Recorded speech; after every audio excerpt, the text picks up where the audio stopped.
নবী করিম সাল্লাল্লাহু আলাইহি ওয়াসাল্লাম তিনি আমাদের সমস্যার গোড়ায় হাত দিয়েছিলেন। আজ রাজনৈতিক ক্ষমতার যে অপব্যবহার গোটা বিশ্বব্যাপী চলছে, এটির গোড়ায় হাত দিয়ে তিনি সমাধান করবার চেষ্টা করেছেন। তিনি মানুষকে সে দর্শনের দীক্ষা দিয়েছেন, শিক্ষা দিয়েছেন, যেই দর্শনে বিশ্বাসী মানুষ কখনো তার রাজনৈতিক ক্ষমতার অপব্যবহার করতে পারে না। নবী করিম সাল্লাল্লাহু আলাইহি সাল্লাম আমাদেরকে শিক্ষা দিয়েছেন যে ইন্নাল্লাহ হুয়াল কাদির, আল্লাহ রাব্বুল আলামিন শুধুমাত্র কাদির, তিনি শুধুমাত্র সবকিছু করতে পারেন, সবকিছুর ক্ষমতা শুধুমাত্র তার নিয়ন্ত্রণে, আমরা তার দাস মাত্র, যেই হই না কেন। রাজনৈতিক ক্ষমতা এবং অন্য সকল ক্ষমতার উৎস যখন আল্লাহকে মানুষ স্বীকার করবে, তখন তার কাছে রাজনৈতিক দায়িত্ব এটা আমানত মনে হবে।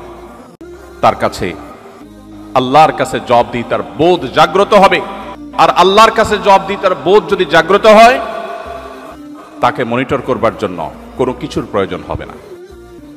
সেলফ মনিটরিং সিস্টেম দ্বারা সে নিজেকে সঠিক পথে ধরে রাখবে।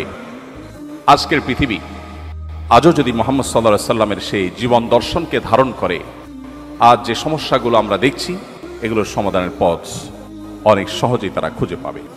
সম্মানিত উপস্থিতি, নবী করিম সাল্লাল্লাহু আলাইহি ওয়াসাল্লাম শোষণমুক্ত সমাজ করবার জন্য, গঠন করবার জন্য কি না করেছেন, আমি প্রায় বলার চেষ্টা করি।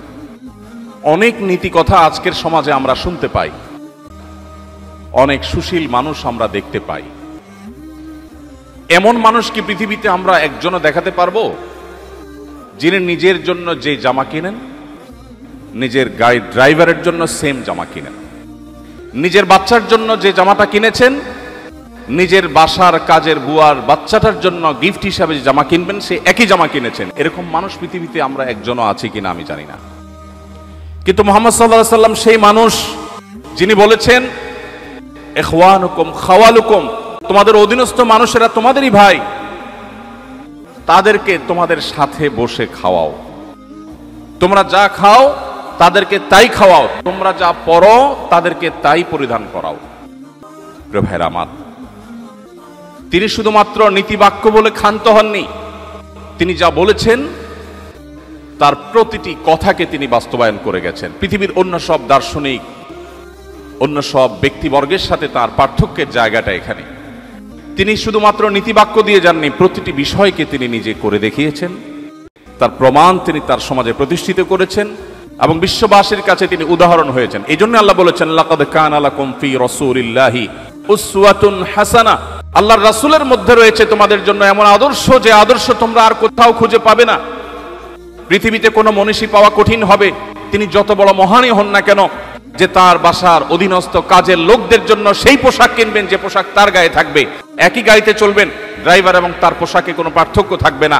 একই জামা, একই ব্র্যান্ডের, হয়তো একই কালারের জামা তিনি পরবেন এবং পরাতে দিবেন। এত মহান মানুষ পৃথিবীতে মুহাম্মদ সাল্লাল্লাহু আলাইহি সাল্লাম ছাড়া আর কাউকে পাওয়া সম্ভব নয়।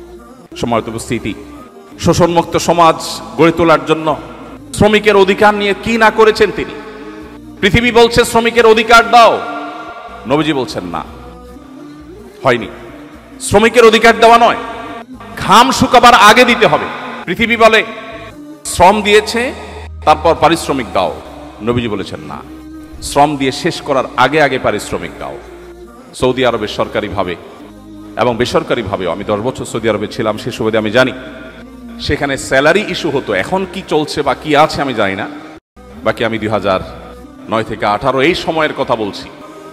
10 বছর আমি নিজে এর উপকারভোগী এবং আমি দেখেছি যে সেখানে হিজরি সন অনুপাতে স্যালারি ইস্যু হয়ে থাকে। সরকারি বেসরকারি সমস্ত প্রতিষ্ঠানগুলোতেই, প্রায় বেশিরভাগ প্রতিষ্ঠানগুলোতেই আমি দেখেছি যে মাসের 25, 26, 27 তারিখের মধ্যে স্যালারি ইস্যু হয়। ওই যে নবীজি বলেছেন ঘাম শুকাবার আগে, এজন্য মাস শেষ হওয়ার আগে তারা স্যালারি ইস্যু করে।